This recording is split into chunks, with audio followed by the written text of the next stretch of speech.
Hello, everybody. How's it going? My name is John Webster, and I'm with the US Biochar Initiative. And today we're going to be talking about scaling biochar in North America and some of the programs that we have going on.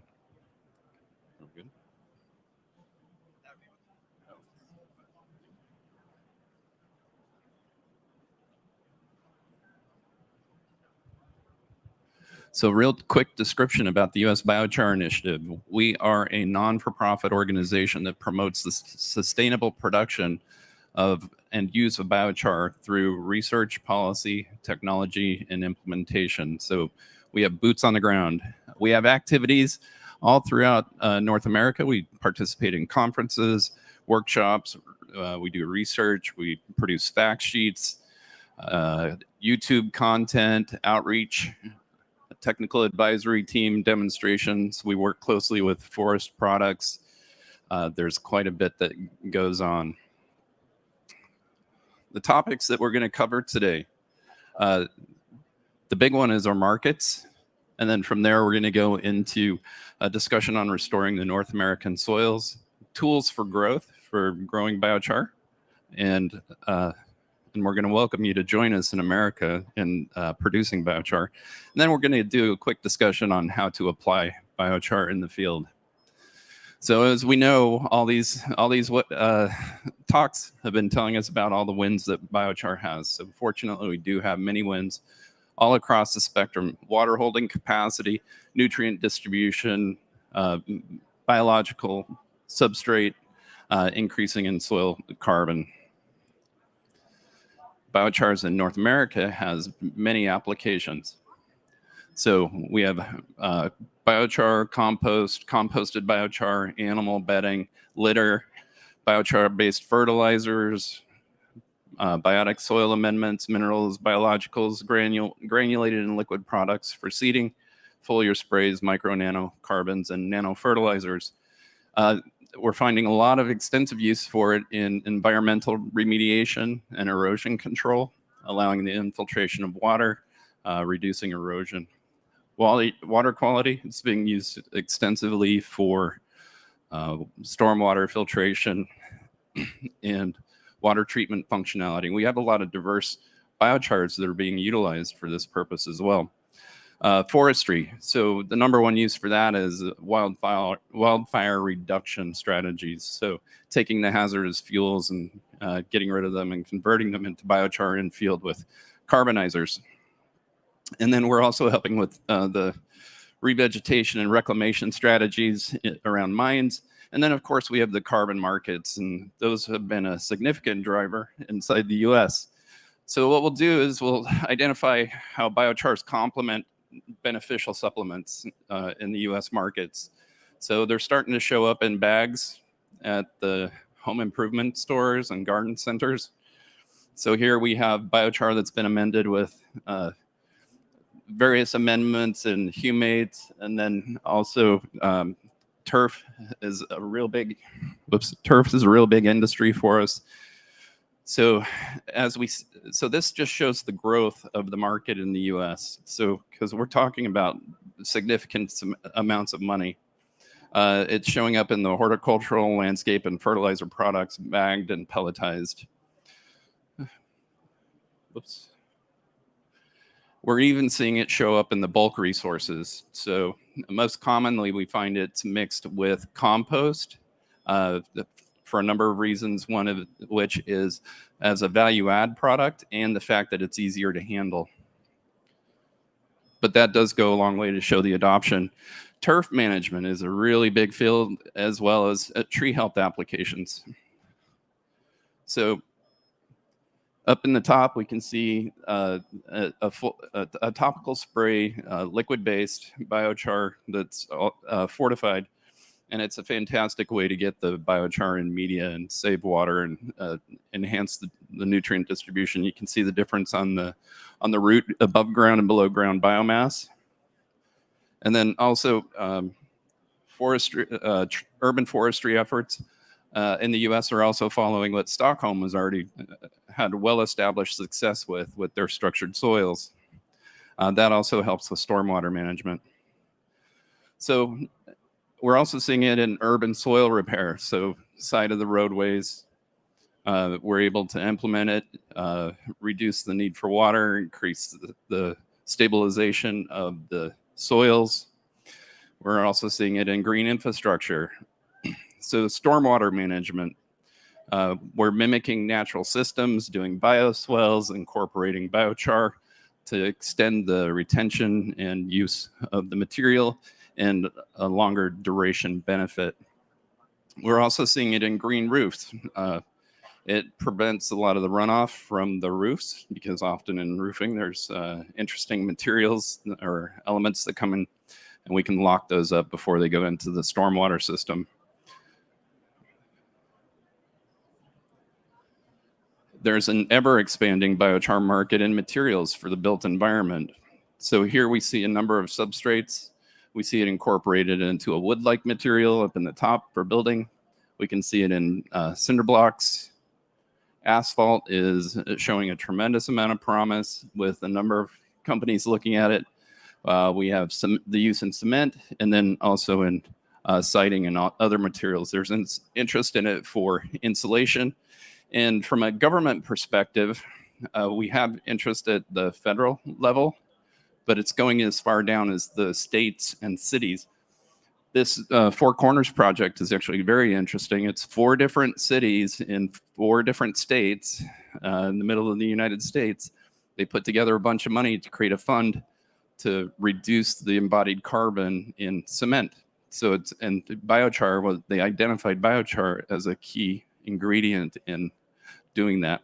They also committed to purchasing that material once it's available. So that just goes to show the extent of the markets. And then these markets are useful because what we're looking at is building our soils. We need to restore our soils. The US government's very committed to it. For example, in Iowa, you can see the structure of the soil here. Very fertile, some of the most fertile in the world, and it's because of the natural fires that used to take place. And the grasses had thick stems, and so when they burn, they would burn in the absence of oxygen, leaving a biochar behind. And so then that would go back into the soils over time. It was also thought to be helped by Native American burn practices. Another thing driving markets, the United States is in the throes of a record drought. And biochar helps hold water and saves money. So this is a study by Rice University that was very interesting, showing that it can save up to 30% of water savings in drought environments. That is measurable. That is significant. Biochar, many of these discussions all include how it reduces the need for inputs and maximizes the value for inputs. And that's exactly what we're seeing in the studies.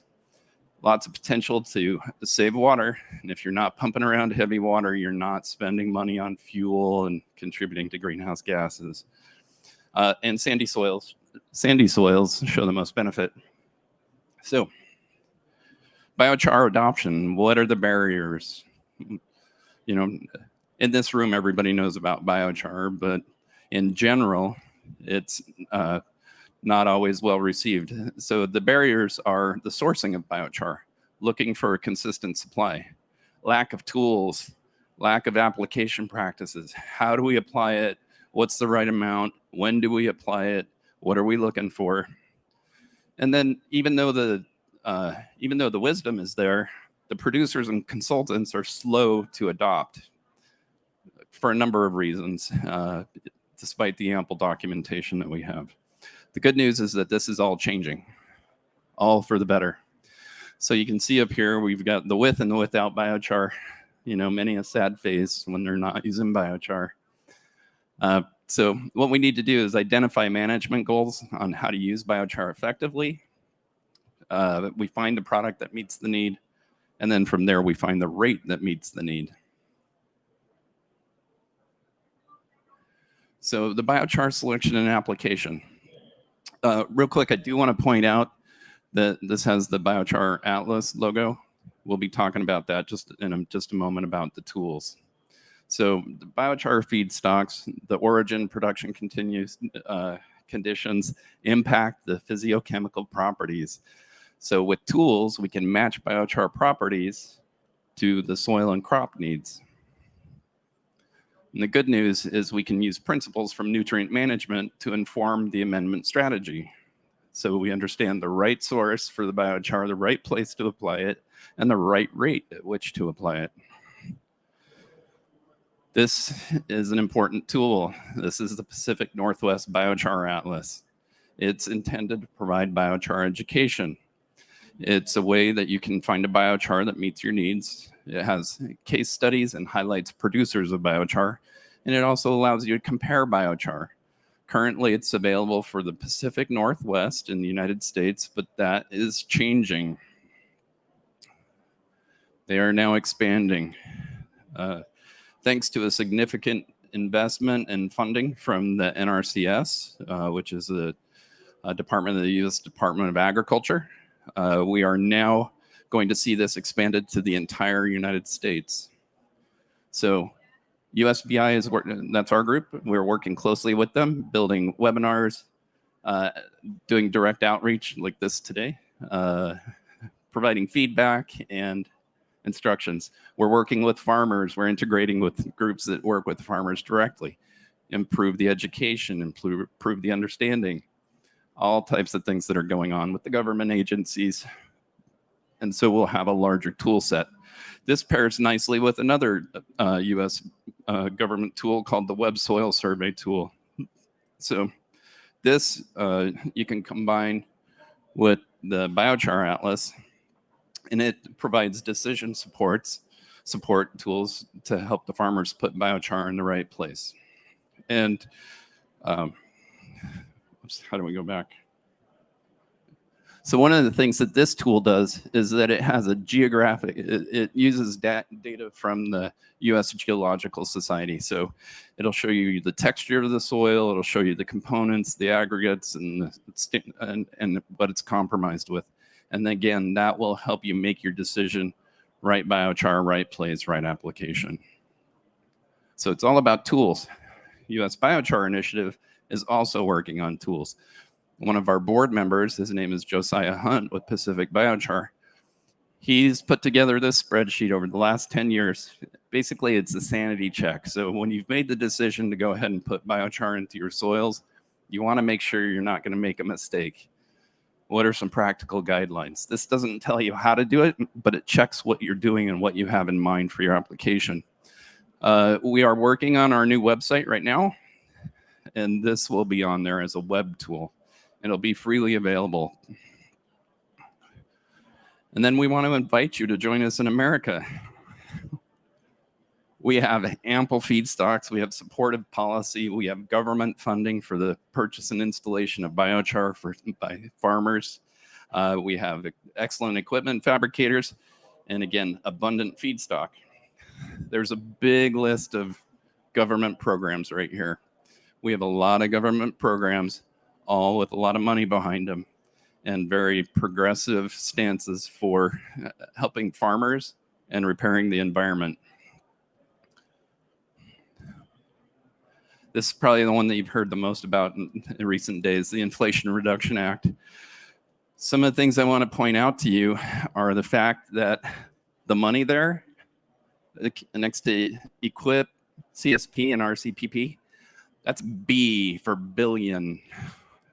It's a program with billions of dollars. It's not millions of dollars, it's now billions of dollars. This type of funding is going to significantly change the biochar industry in America. It's going to significantly change the industry.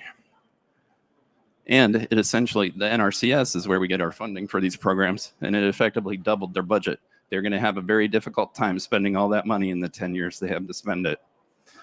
So what are those programs? Well, EQUIP is the kind of the flagship program, environmental quality incentive program. And it's used to develop a conservation plan that lets you plan your strategies on how to manage your cropland. And the soil carbon amendment practice is in EQUIP. We're going to cover that on the next slide.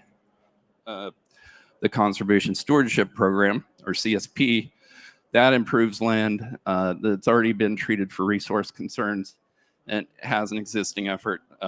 So that has a biochar option in it. And then next up is the RCPP. It's a partner-driven application. Okay, so it's the Regional Conservation Partnership Program. Sorry, I need to explain the acronyms. The U.S. government is loaded with acronyms. But it's intended for natural resource challenges on agricultural land. So real quick, EQIP will pay up to $450,000 towards your improvements every 5 years as part of the Farm Bill. RCPP has no discernible cap for the amount of investment. So if you have a good agent that you're working with, you could literally get millions of dollars in funding for soil carbon and for your on-farm applications and programs. It is significant, the opportunity that this poses for soil health and the biochar industry. So I was talking about the government programs for biochar adoption. The state adoption of Code 808, which is the Soil Carbon Amendment. This was the interim amendment. Then there's Code 336, which is the final and ratified amendment, which just came into play at the end of this past year. We see a partial adoption now. This is going to increase because now that it's formalized and fully ratified, we'll see the adoption increase. That is what allows them to use biochar soil carbon. We did a 2-day deep dive on this topic. So if you're interested in it, I'd encourage you to go to our USBI YouTube channel. It's about 8 hours of content. It's very interesting. And if you're thinking about potentially moving to America or building your business in America, this will help explain why there's such tremendous opportunity right now. So we have government programs, and now we have the private sector. So we're seeing that we have a growing number of project finance, VC or venture capital folks, investment firms, climate funds, private equity, and banks actively seeking to back new biochar projects. This is new. It's really new. It was really difficult to fund biochar projects in the past. We now have people coming out of the woodwork saying, we want to finance a biochar project. What do you have? So we are making introductions on a weekly basis now between people that need money and people that have money, and it's awesome. It is absolutely awesome. So, and if you need help with this, please, I have my card at the booth, or just reach out to us. We can help. So everybody likes to see the pretty pictures of biochar. So this is an example of biochar being utilized in windrows for compost. Here's some of the machines that you need to apply on field. This is one of the things we don't see a lot of. So we've got a no-till drill over here. We've got a moving floor agrometric bulk distribution system, and then we have a poultry litter subsurfer. So effectively, to apply biochar to your fields, if something will apply chicken litter, so chicken manure, it'll apply biochar.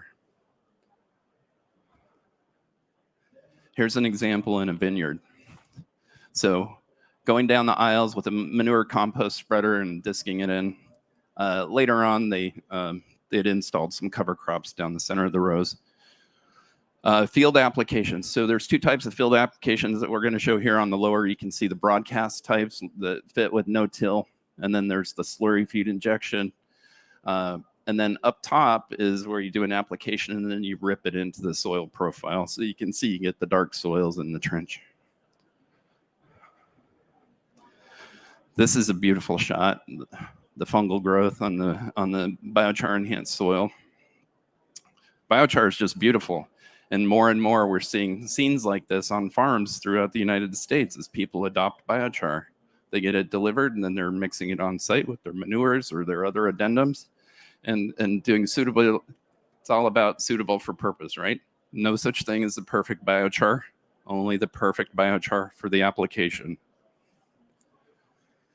So with that, we have in the United States and North America, we have burgeoning markets. Many are poised for rapid growth, especially as biochar becomes increasingly popular. As more farmers, gardeners, and turf managers recognize the benefits of adding biochar to their soil. You know what that brings up? I think I skipped over one of the slides. Turf management, lawns in the United States is a $7 billion a year industry. $7 billion 40 million acres of turf. Biochar is quickly gaining ground in that sector. So excellent opportunity for biochar. So anyway, the U.S. is delivering very friendly biochar policy, legislation, and significant funding, as we highlighted.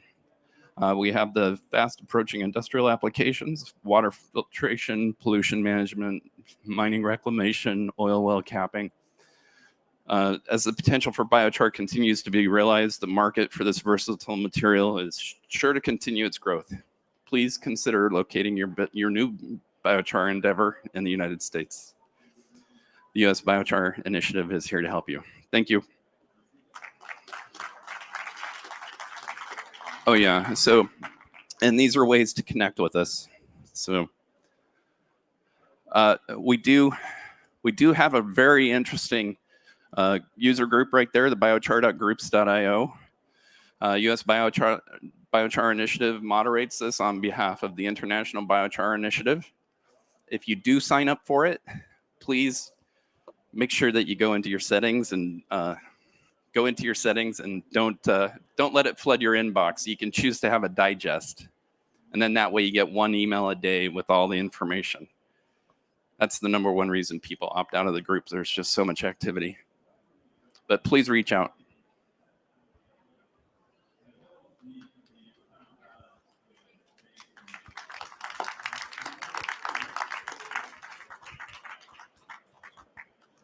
So are there any questions for John from our audience who would like to jump in and ask a question?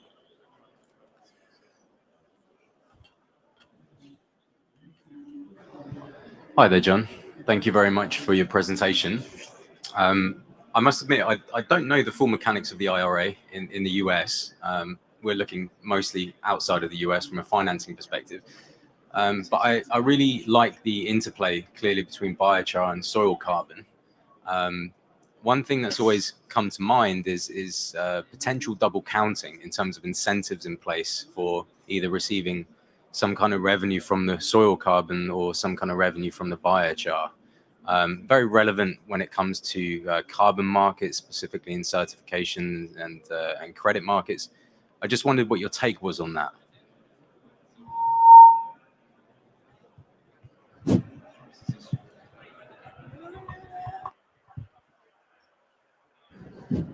All right, that's a good question. He's asking about carbon markets and auditing and accounting.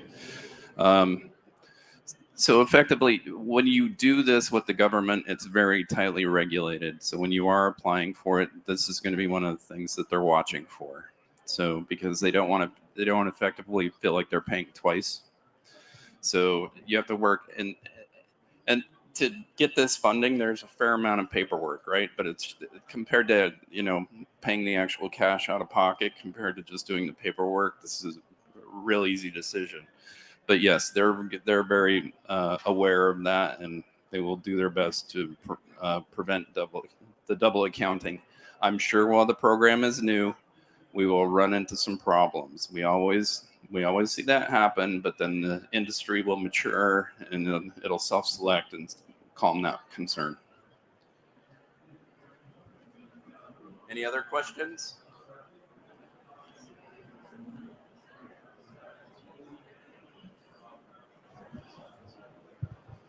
Yes, I just wanted to ask you, you told us about the Biochar mainly as a fertilizer, but I wanted to know what was the state of biochar utilization in America in the industry, if any.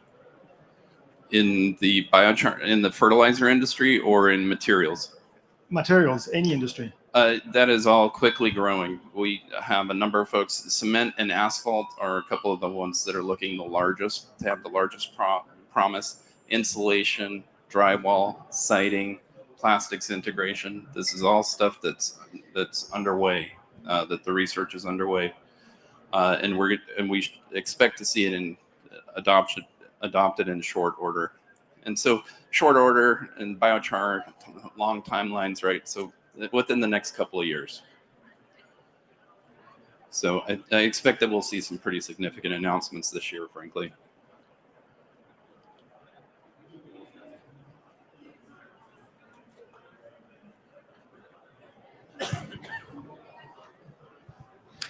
Yes, thank you very much for this presentation.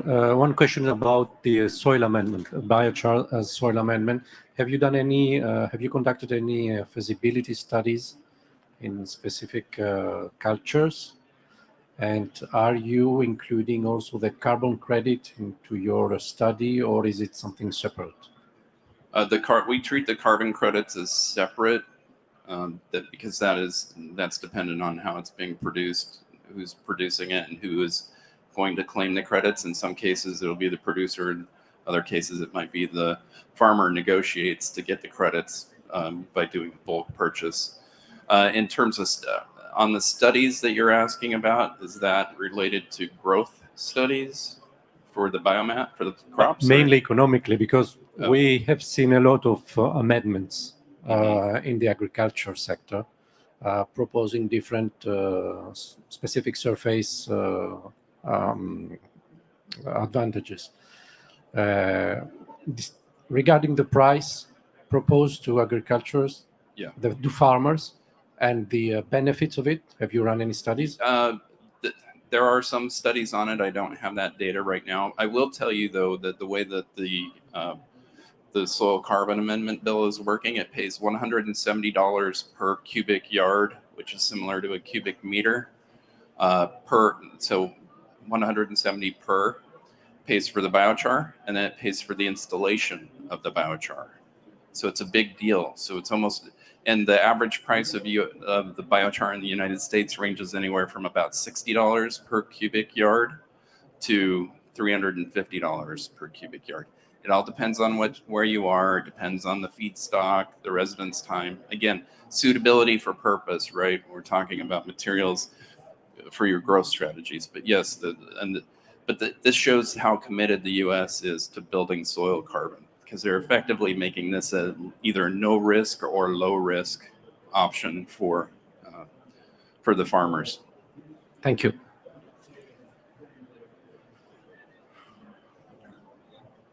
Any other questions? All right. Thank you very much, everybody.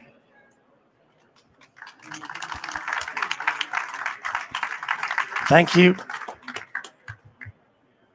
Thank you, John. Sounds very enticing. You put a few carrots out there for us. So maybe amongst you, there are some people who will be looking at it as an opportunity to build your business. America sounds like a good place for it. So we're going to continue with views on the investment environments in North America. The speaker who is programmed for the next presentation is Suzanne ALLAIRE of GECA Environnement, but unfortunately she's sick today, so she can't make it. But Melissa, for whom this is also a subject she is very familiar with, will take her place. Sorry? Upstairs or? Yeah. Oh, there should have been. Around the other side. Here we are. So here's Melissa.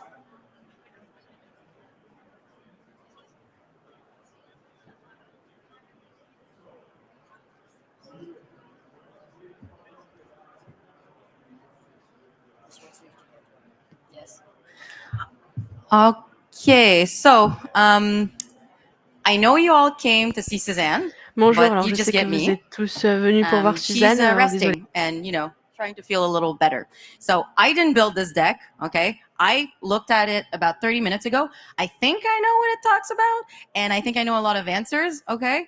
But it might happen that I decide to skip a slide if I don't know what the hell it is, okay? So please bear with me. And if you have any questions, of course, at the end, it'll be my pleasure. Thank you. It'll be my pleasure to try my best to answer, all right? So we're talking about biochar, surprisingly, in North America. And the way that I took a little bit of, I took a look at the slides. The way that it's built is we'll be talking a little bit back and forth. Again, I didn't build it between producers' advantages and I guess disadvantages, but also uses and what's happening. So it's kind of broad, okay? And for those who don't know me, I'm actually the lead on carbon at GECA. So if you have questions about carbon, please feel free to ask. All right. So, John, dear John, explained a lot of things about agriculture. So it's perfect because I won't really talk much about agriculture. The presentation was designed this way. So I'd like to thank him because he does a really thorough job with it, and he's very knowledgeable. As the slide says, I'll be talking about other factors. Very important, I've noticed that a lot of people actually, there's a confusion between biochar and biocoal and biocarbon and charcoal. And I think that's industry-wide, and a lot of buyers and producers don't agree. A lot of people in the industry don't agree to what it is. So I'll use our own definitions here, and I'll perhaps call the USBI, the IBI, the NSBIG, the EBI, and the Italian Association, and the French, and everyone to kind of get together and standardize nomenclature. It's something that I wanted to do for a while, but it's just really long. So perhaps these groups are better suited than me to do it. So today, what I mean by biochar, it's a class of material, okay? Biochar, a little bit like plastic. Someone did a cheese analogy or milk analogy earlier. It's a class of material that have different properties, and they can be used in different ways. And so as John was speaking earlier, he was saying that you have to have a suitable biochar to do a certain job, okay? It's the same thing here. So see it as an umbrella in which biocarbon, often we refer to it inside GECA as for metallurgy, okay? So using reduction applications, for example. We talk about biocoal a lot for energy purposes. And when we refer more just to biochar, oftentimes we talk about environmental things. But keep in mind that biochar includes all of those, and also wood charcoal. Wood charcoal for barbecue is a type of biochar, okay? So that does confuse people. And if you have questions about it, let me know. So why are we producing and consuming more biochar in North America, perhaps, than in Europe? And first of all, we have a lot of stuff going on. We have large areas. We have a lot of feedstock, less densely populated areas. This graph actually shows, I think it's forestry biomass. So fires, fire and harvest waste from the forestry industry. And we're from Canada, so obviously we're going to showcase Canada as first, but there's also a lot in the States as well. This graph shows that there's just a lot of feedstock on the West Coast, on the East Coast for woody and crop biomass, and that where there is not much wood, there's a lot of crop residues. So North America is full of feedstock. And we see that in Europe, there is a race for feedstock, where in North America, there's a lot of available feedstock. Don't assume, however, that it's cheap and that it's easily accessible necessarily, okay? Because in Quebec, for example, where we are, I'm sure you can speak to many people in this room that I can see that know this issue. It's expensive to get forestry waste because it's far, and labor is also costly, okay? So don't assume that it's necessarily easy or cheap, but we do have a lot, and there's a lot of opportunities, okay, to exploit it. So in agriculture, I guess John covered a lot. A few things that I wanted to mention, or that Suzanne actually wanted to mention, I'll just use the I for her, is that in Canada, the CFIA is the Canadian Food Inspection Agency. They're the ones who regulate kind of the agricultural input, fertilizers, etc. And they accept biochar from virgin materials instantly as an input for soil amendment. You don't have to have it registered. You don't have to have it EBC certified. You don't have to fit much specs except for it coming from virgin feedstock and having, I think, minimum 60% carbon in it. They don't say fixed carbon. They don't say whatever type of carbon. They just kind of accept it. So this regulatory, limit that we can find in other areas, in other jurisdiction, has been lifted for at least virgin materials in Canada. It makes it very attractive.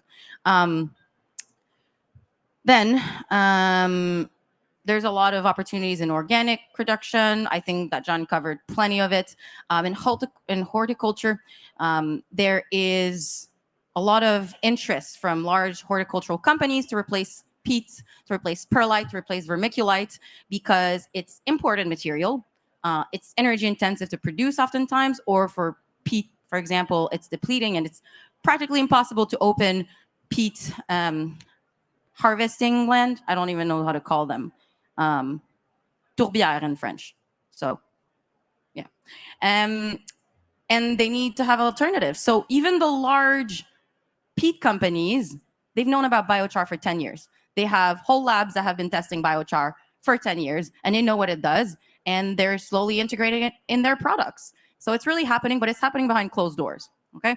And in the fertilizer industry, there's a lot of opportunity also in North America because it's very difficult to open new mines, and a lot of the mines are expected to be depleted in the next 25 years, especially potash, I think.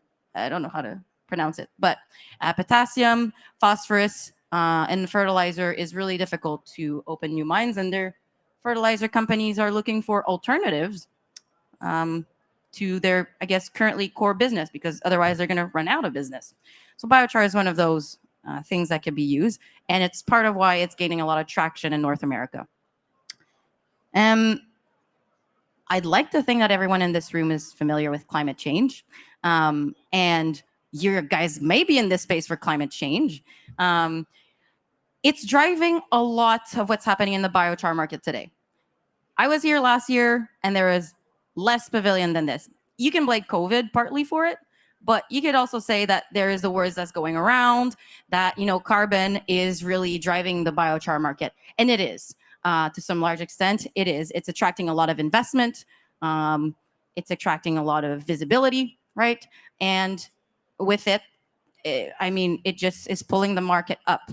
So it's really important to keep pushing for carbon, but in a, you know, sustainable way. We don't want just it to be a bubble that bursts, and then the biochar industry is back where it was, not much happening, people don't trust it, etc. We want to make sure that the markets for the physical products and the markets in carbon that are both, you know, I guess scale up together and well together.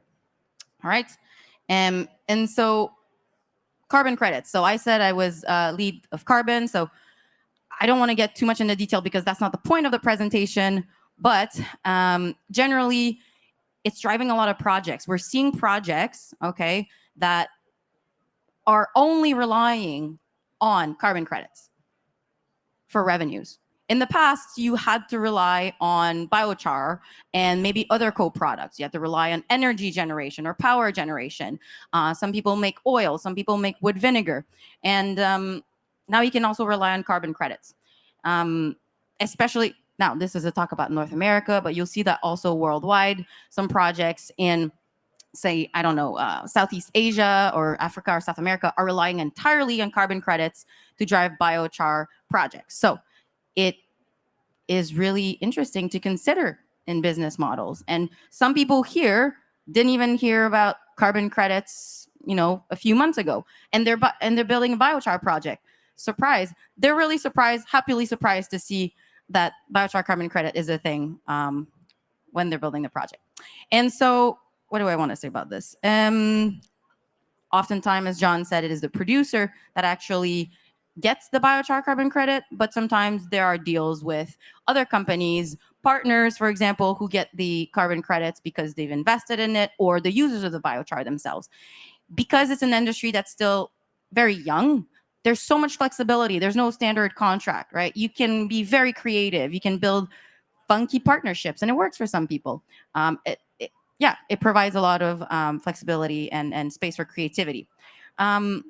In terms of the biochar carbon credits, I mean, these are the numbers that Suzanne put in, $10 to $200 a ton. You'll find that the Europeans tend to sell theirs perhaps more expensive even, take into account the euro. I don't know, it's all up and down these days. But the reality is that you can get a lot of revenues from biochar carbon credits. Some business models rely more heavily on carbon credits, as I said earlier, than biochar, because the biochar markets are difficult. It's the biggest bottleneck to carbon credits is the biochar market. Okay, you need to place your biochar in order to generate carbon credits. So if you're looking into building a biochar project and generate carbon credits, remember, you have to place it. You can't just generate biochar and suddenly make carbon credits if you have nowhere to put it. And you can't just do whatever with it. You have to prove that you're using it in an eligible application. So I can talk about this for hours, so I'll just change now. This is just example. Suzanne took screenshots. Shopify, Swiss Re, Zurich Insurance, Microsoft, all the big names, you know, JP Morgan, we saw on the registries. There's a lot of big corporate buyers that are buying these types of credits. It's not everyone. a buyer has to be educated on the type of carbon credit to buy biochar carbon credit because they're expensive. And they're kind of, if you're here, you know a little bit about biochar. It's not as simple to explain as a tree grows and we sequester carbon, right? There's a little bit of a nuance to it. So the buyers have to be really educated. So now about large emitters. Switching subject completely. That's how the presentation was built. I didn't do it. In Canada and in the States, there are large emitters, mainly, steel manufacturers, cement producers, lime producers, and they emit a lot. Surprise. There are several programs, generally regional programs, but also Canada at the federal level, that are in place to limit the emissions or penalize large emitters if they're going over a certain threshold. So for all of our EU people here, think about the EU ETS, the emissions trading system, I think it's called, for large emitters or electricity generators here. We have the same between Quebec and California. There's something similar in New England. And we also, I think there's other ones as well, but I'll just name these for now. And so metallurgy companies, as I said earlier, lime and concrete, they need to change the way that they're doing things because they're paying a lot. Right now, the California and Quebec market, which is known as the Western Climate Initiative, have auctions every quarter, and the price per ton of carbon now on the regulated market is $30 to $40 per ton. Depends on the auction, but it's been consistently going up. It's going up, and in the EU, it's like $80. It hit $100 at some point, I think, before Ukraine and Russia. So the prices are going up, and the emitters are paying more, and they're not happy about it. So they need to find alternatives to make their productions better. And well, one of those alternatives is biochar for steel manufacturers, for energy, for lime and concrete, or even, I guess, using biochar in the using biochar in the concrete. So a lot of them have been working, again, for years. Think about the fertilizer companies I mentioned earlier, or the soil manufacturers, I guess. They've all known about biochar for years. They're all conducting tests. I mean, there are very large announcements. I think that's the next slide, actually. No, it's not the next slide. The one after that. There are very large announcements that have been done in the US and in Canada of large emitters using biochar or looking for biochar. I know there are some in this room because I've spoken to them earlier today too. So specifically in Quebec, because we're from Quebec and, speak from French to French, it's always nice. We've got a law that's coming in 2030 that will prevent all the industries from using fossil coal. What are they going to do? 2030 is we're 2023, and I bet you didn't even see 2022 go through. So it's really close. And considering that it takes, a minimum 3 years, oftentimes 5 years, 6 years maybe, to build a sophisticated, relatively large installation for biochar, from project development to actual commercialization, 7 years is at the door. So the iron and the steel industry are working in a rush to get this going. In fact, I think it's the next slide again. They're even building their own, because nobody in biochar could supply them. We also have, I forgot to say earlier, it wasn't in the slides, it distracted me, but the new European carbon border adjustments, that's also pushing hard on these manufacturers because their clients want green, and now they're going to have to pay, or their clients, I don't know exactly how it's going to work, but someone's going to have to pay for the emissions that are generated in another country if you're importing something, right? So all of these things are pushing. So the iron and the steel industry are really, really, really in need of biochar, biocarbon, a lot for reduction purposes, to make steel, or even in I think in silicium too, or titanium too, or maybe aluminum. Anyways, the metallurgy industry. Again, not my slides, not my subject. I work in carbon. Sorry, I'm jumpy a little bit. I'm sorry, guys. That's it. That's the slide. Oh, this is the slide I was looking for. The announcements. Elkem, a large Norwegian company, announced that in Canada, they have their carbon center. They're going to be making their own biocarbon, okay, for their own purposes, and who knows, maybe even more. Why? Because they can't supply it elsewhere, and they can't rely, it seems that's what they say, they can't rely on other people to produce it for them either. But that doesn't mean that they'll only supply from themselves. There is space for producers to also supply to them because they want to de-risk, their operations. So if something happens with their manufacturing, they want to make sure that they have other options, or if they grow, or if they want to sell to their neighbors, say. Vale is the largest iron ore producer in the world, and actually they're already using biochar or biocarbon in Brazil, right? ArcelorMittal, Rio Tinto, those are all names that have announced that they're going to be looking into biochar, biocarbon for their own needs. Why is it not? Therefore, they need solutions. Voilà. I think kind of went through this. Sorry, the presentation is messy again. I kind of winged it. So industry is greening. I mentioned earlier, people want more green, and they're really ready to pay more also. The number of people that are buying organic now has increased, and they're willing perhaps to pay more. The same thing's happening with materials. The same thing is happening with whatever type of product that is out in the market and for which biochar may be needed. So it's not all at once, and it's not tomorrow. I'm not going to lie to you. The market isn't exploding with demand, but there is significant demand, and it's going to keep growing. It has grown a lot slower than we all expected. I see John nodding his head. Yes. But it is growing. And I'm hearing from Europe, too, that it seems like there's not enough biochar in some spaces in Europe. In any case, something to think about.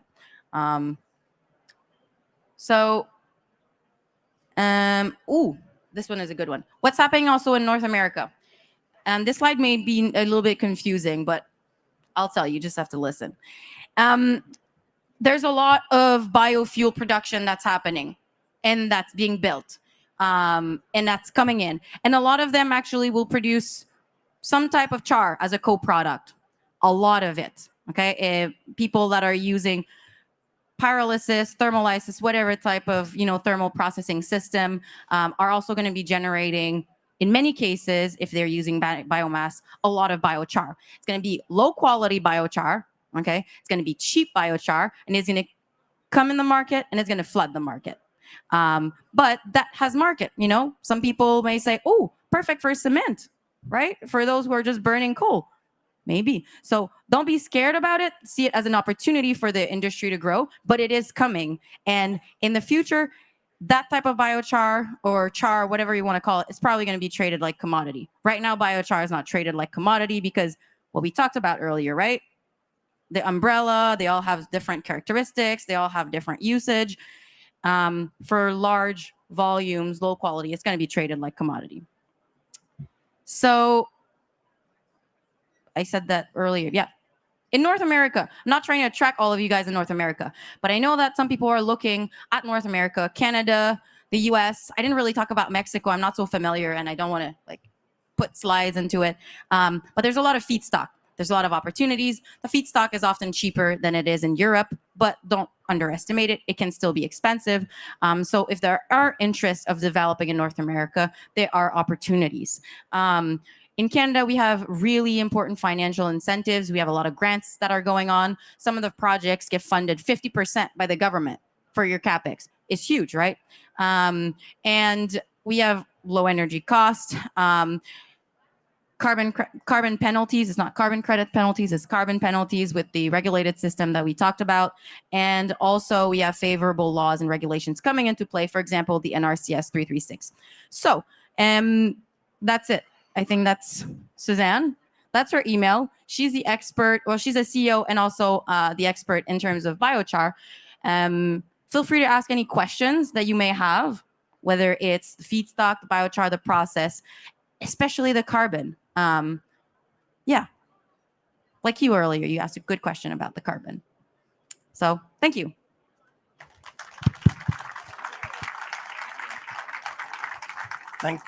Thank you very much, Melissa.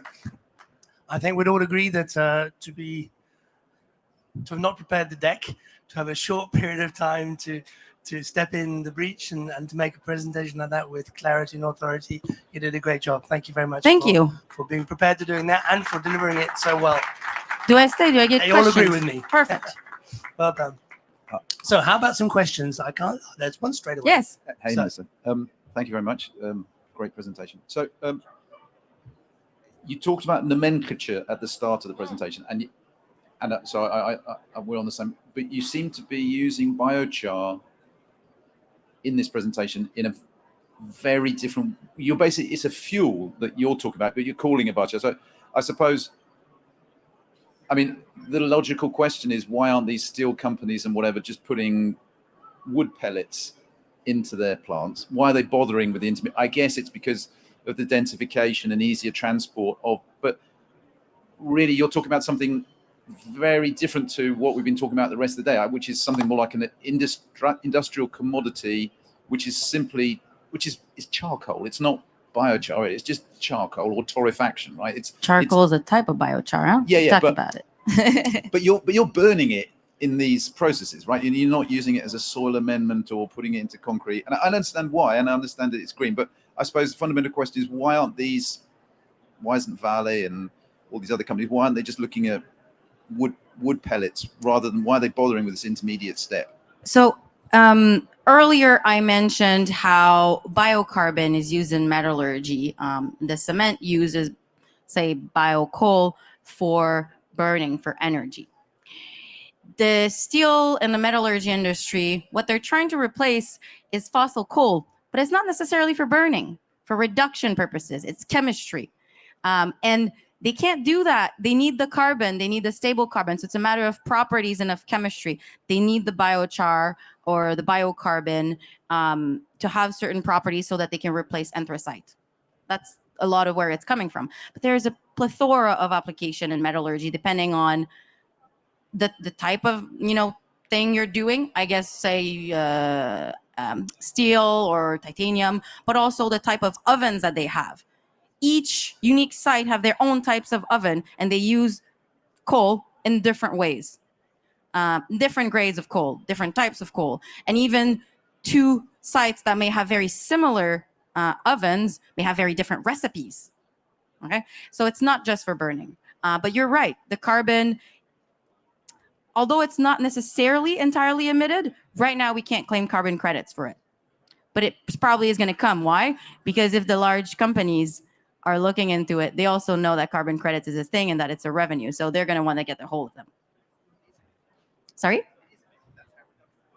Well, okay, maybe for reduction, but in certain instances, they actually want to transfer the carbon. So it depends of the application. Again, I'm not the expert on the matter. We have a question over here, please.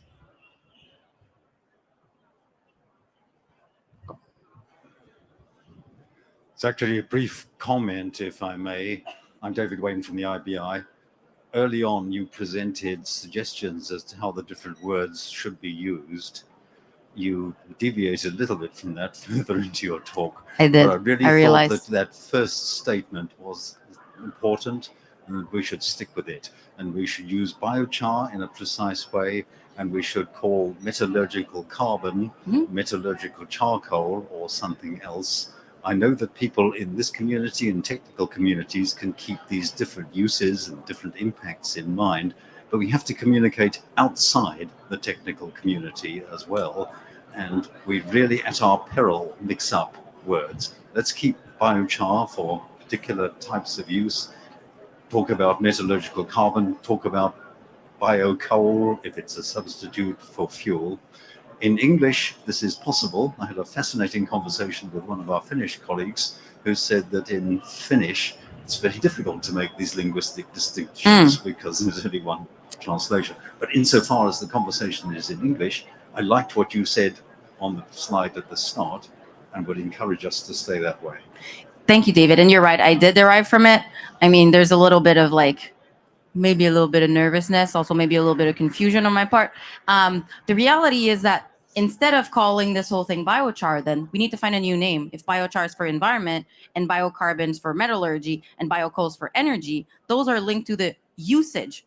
They're not linked to the actual physical material, because you could use the same type of, say, a really high grade biochar in some markets. You can use it, or in some instances you can use it in many markets. So then you can still need an umbrella name for all of those things. Anyways, something to think about. We have another Hello. question. Yes. Teofilmini, I have a question related to biogas, because here, like in this fair, we have a lot of biogas producers, and you were talking about fuel and how renewable fuel must increase in the coming years, and biogas is actually an amazing fuel for that. What is the potential of biochar to increase yields in biogas production plants? I love your question. I think it was staged. There's two things. There was one thing I forgot to mention actually during my presentation, is that we're actually seeing a lot more projects popping up in North America wanting to use digestates or biosolids as a feedstock. Okay, it's not just about wood. It's not just about ag. That's a big problem everywhere in the world to manage these materials, wet, sometimes contaminated material. And there's a lot of people that are looking into pyrolysis. I mean, Pyreg and Aquagreen, just right there, have solutions for it. So to answer your question, Theo, there's a lot of research on the subject, actually, of using biochar to increase, say, methane yields. We have to make sure that we're using the right biochar in the right conditions, right? I think Theo, you might be a better expert on this than me. That's why I said it was staged, is because he knows the answer. But there's a lot of good academic papers on the subject, but it's always a matter of finding the right biochar for the right process. Systems are different. So one biochar that can increase yield somewhere maybe is going to have negative effects somewhere else. Same thing as in soil. Always keep that in mind. It's the class of materials, right? But it doesn't make everything. The plastic analogy is you can't build like the chairs you're sitting on. I know they're metal, but pretend they're plastic with plastic film. It's just not the same material, okay? Same thing applies here. Go to Theo for more questions on this subject. A couple of companies working in this area, if that's what you're looking for, is Carbuna in Germany, and there's Carbogenics in the UK, which has also achieved quite a lot and has big plans for developing biochar as an AD additive and yield improvement. So there are some companies out there. I'm sure there are more, but I'm just giving you a couple of names. And even there's a lot of research on H2S sorption using biochar instead of, say, activated carbon also. So that's another thing you can look into. Anyone else has a question? I saw some hands somewhere earlier. Yes. So it's probably a difficult answer for you, but easy question for me. So again, a staged question. Can you anticipate when the biochar can become a commodity? When? When it's going to be traded as commodity, you said? Yes. And the other point was, what's your view for a company, as example, producing biochar in Brazil and transporting the biochar to another facility in Quebec? So to the first point, when is it going to be traded as commodity? I think right now, when it comes to large manufacturers, like we talked about earlier, metallurgy, they're already seeing it as commodity because they're trading coal as commodity and they want a replacement for it. And so they also benchmark prices based on it, right? They are conscious that they can't just pay the same thing for a different material that comes from, biomass, say, but they are already looking into it this way. I think it's going to be traded like commodity much more heavily when those really large installation generating low quality char are going to be, operating. So I don't know, maybe 4-5 years, maybe less. And the second question about the export is it's a tricky one. So from Brazil to, say, Quebec, I mean, there's a lot of interest. And if you have something that you're producing in Brazil, there's probably maybe a taker in Brazil that we know, but also in Quebec, there are several that we know. If you're looking into metallurgy, I don't think, and I'm not talking about my point of view, I don't think the companies that are buying have a big problem with it. They're already used to ship a lot of stuff. They already have all their lines and their transports. So that's not a problem. They integrate all the pricing into it. I think they would prefer probably if it's local because, of course, of transport costs and also for the image. But if there's nothing local or not yet, they still need it. They still need this bio coal or the coal to run their operations. If they're closing one day, they're losing not $1 million, like tens or hundreds of millions of dollars. So they won't really care so much. Now, if you're shipping, say, to Europe, now we have to talk about the carbon border adjustment. As I said earlier, I'm not that familiar with it yet, so I don't want to speak on it. I think there may be other people that are more familiar, but that's something that someone's going to have to pay for the emissions that are happening somewhere else. And finally, if you're using it not in that type of industry, but rather in environmental applications for which you're going to claim carbon credits, then you're going to be heavily penalized on the carbon credits for all the emissions of the transport. So that's also to be taken into consideration. Okay, right. Thank you very much. Quite a lot of questions. Well done, Melissa. Thank you very much indeed. We have a booth over there if you have more questions. All right. Thank you, Paul. Thanks. So John mentioned earlier that there is availability of finance. That's a nice situation to find ourselves in. And now we're going to hear from Johnny, who has, well, he'll tell the story, but he's been providing finance for some interesting projects. Here we go. Thank you.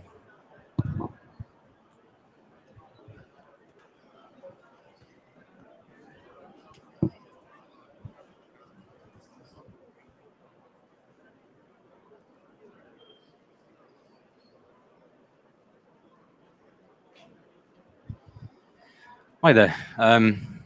Good afternoon, everyone. My name's Johnny GILSON. I'm from Carbonaires. I take the lead on strategy and somewhat on investment within the company. It's certainly a pleasure to be speaking amongst industry peers with so much knowledge. I'm coming at it from a non-technical, non-engineering background, and it is unbelievable to see the versatility of biochar as a product. Where we come into the picture is more so as an application towards agriculture, and we have made a pilot investment into a company through our streaming model, which will be highlighted shortly.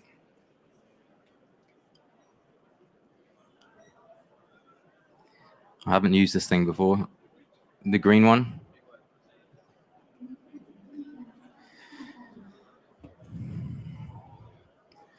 So, who are Carbonaires? Corporate plug. Carbonaires is a carbon asset management company that aims to accelerate a net zero future through the creation and expansion of high integrity carbon credit projects. So we're coming at it from the carbon credit perspective. It was good to hear in the last presentation there was a bit more emphasis on the carbon credits. I myself have been involved in the voluntary carbon markets for the last 5 years or so. So I've been able to see its evolution, and it is certainly a powerful tool in order to channel that finance towards the projects that need it. We do have a model successfully applying a streaming structure to funnel that finance into high integrity carbon credit projects. And biochar certainly forms part of that.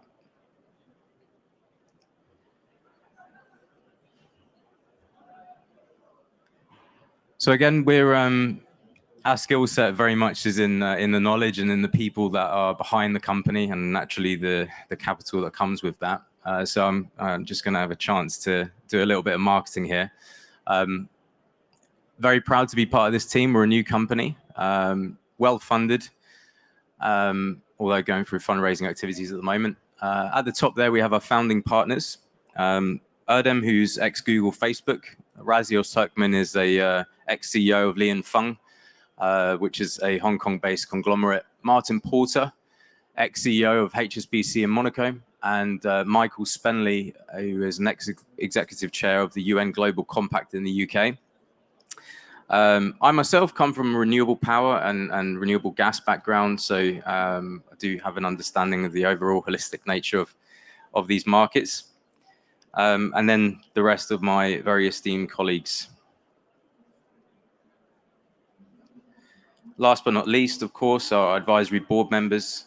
Without naming all of them, I think I'll just pick out the one that I had a drink with last, which was Professor George Jackson, the leading scientist for Imperial College London. Specialities are in carbon capture. Very interesting person to talk to about climate change. After a few drinks, trying to understand what he's saying is quite difficult. Also Matthias Strausberg, who is effectively Richard Branson's right-hand man when it comes to all sustainability matters, which is also very, very interesting. So, the streaming model. We actively identify high-integrity carbon credit projects that positively impact the environment and biodiversity.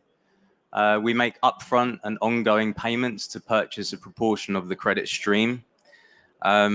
Streaming isn't necessarily a new structure. It's been widely adopted within the offset market.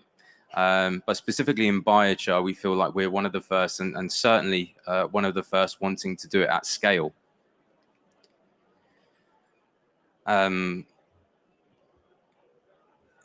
Pretty picture on what in theory is a relatively simplistic structure. Streaming model in itself doesn't take a rocket scientist to figure it out, but naturally the devil is in the detail. We do like to work quite closely with the project developers. So, you know, there's many ways of skinning a cat. The streaming model is just one, dependent on whether or not the project developer wants to market the credit themselves is also fine. We can also negotiate royalties within the structure.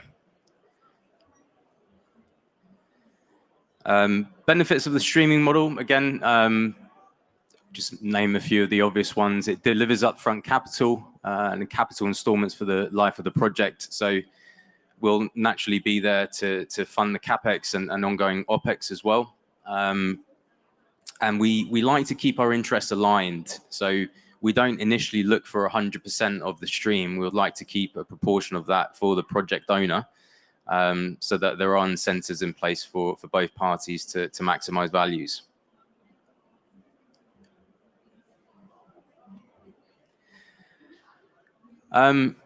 So I guess a bit of a link to why I'm here today.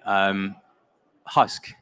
I understand they're actually quite a known name within the biochar industry, which is quite encouraging. It's been a pleasure dealing with Heloise and the team there, and they're doing some fantastic things in their operations, and we're very much looking forward to helping them scale. For those that don't know, Husk is a biofertilizer company based out in Cambodia. Carbonaires, we invested into their stream. It was a pilot project for us, so it was quite small scale, and we're very much looking forward to ramp things up.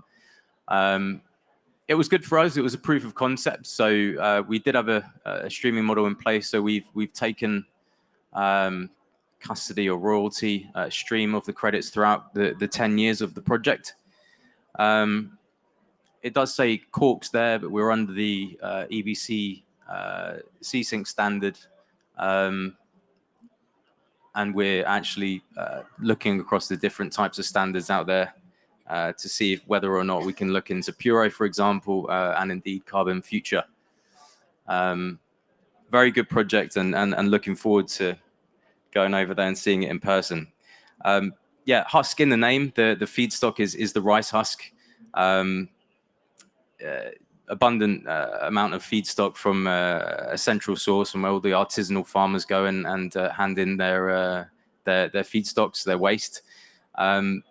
Someone pointed out earlier on, and I think it's quite an important point to highlight, with respect to the carbon credits, specifically with a project like this.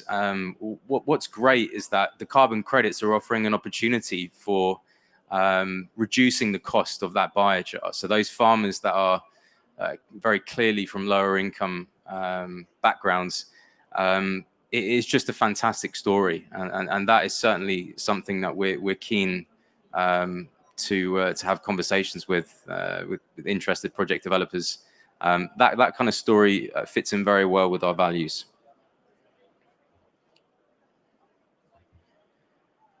So how do we plan on funding all of this cool stuff? Well, we do have some capital available to deploy, but ultimately we're looking to fundraise.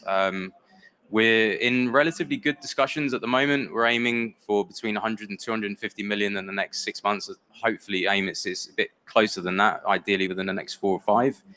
How are we going to structure these investments? Well, either be through a closed-ended fund or through an SPV. Husk was very much through an SPV.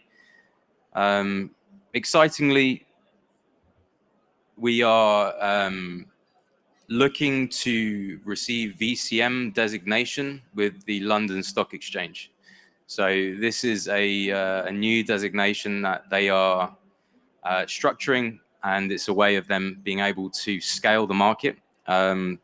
Going through the application processes now, and we hope to launch that fund in conjunction with actually being able to draw on our funds. Very exciting stuff in the pipeline, and the point of the exercise here today for me as well was to see what project developers there are out there that we can partner up with. We are very much in it for the long run, so we like to have close partnerships, very flexible in structures, and yeah, hopefully it's something that we can launch through the LSE. It very much depends on ICRO accreditation for the carbon standards out there, so looking forward to those non-Vera standards to hurry up and get their ICRO accreditation ASAP. And that's it. That's it from me. Thank you very much for your attendance. Appreciate that. Thank you. Yeah, go on. Keep on. Thank you. Yeah, please feel free to ask. If not, scan the QR code and feel free to reach out to me. Short and sweet. Thank you, Johnny. Very, very concise and compact. We have one question already. Yes. Obviously, to your last statement on the ICROA eligibility, because I think that's especially to capitalize the carbon credits, that's a key question. You're mentioning that you mostly look at the non-ICROA credits to shift to ICROA, whereas considering the different methodologies and requirements, you consider the Verkor standard as relevant, or if Gold Standard and the other ones, Climate Action Reserve, are also working on those, which are already ICROA endorsed, is that an option? I'll try and answer as best I can, but you basically asking me whether or not we don't like the Vera methodology, considering they are ICROA accredited. Is that what you mean?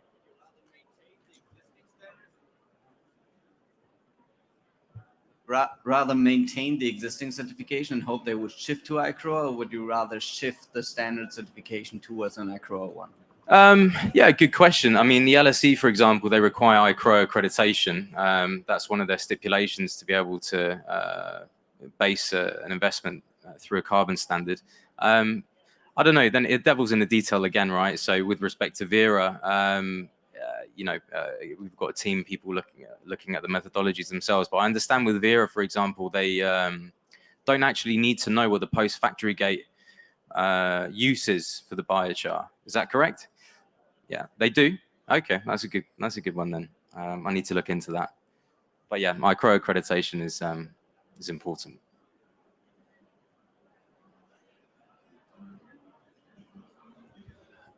You can probably guess what I'm going to ask. Are you going to come to North America anytime with that chunk of money? Yeah, we have projects.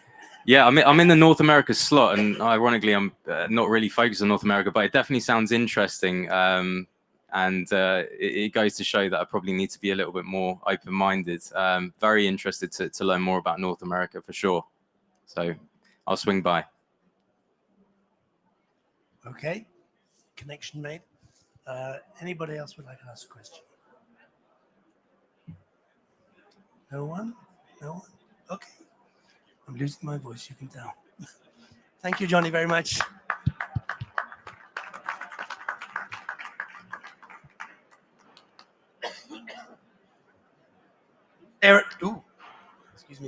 think I'm too close to that.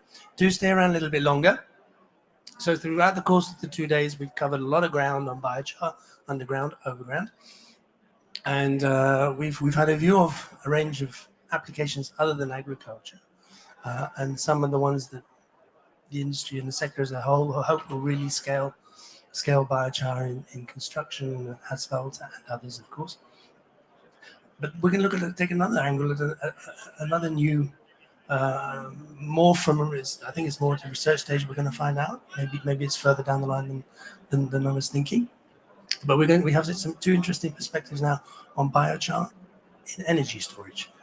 So biochar as a way of storing energy in batteries. So please step up.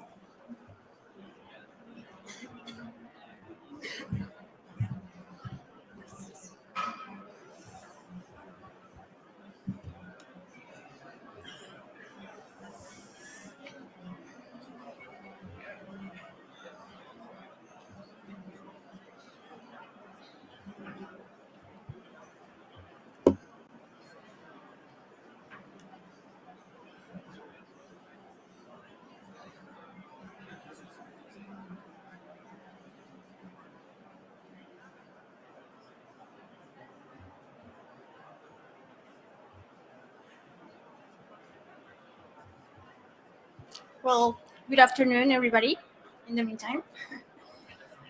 My name is SAAVEDRA, and I am currently Anode material engineer at Verkor, startup that we're going to talk about later. But basically, we are aiming to manufacture lithium-ion batteries on France, in Europe. Okay. So first, just a small disclaimer. So I want to introduce you first my company, Verkor, and then I'm basically going to speak about what I did in my past life, which was biochar for energy storage applications, mainly lithium-ion batteries. So first of all, why batteries? Well, basically because, many factors, but mostly because of the need of decarbonizing the mobility. The global battery demand is going to multiply for up to 20 times to 2030. So this means a lot of batteries are going to be produced. Important thing is that the main technology that is mature today is lithium-ion batteries. Let's say that it's going to be like that for a while.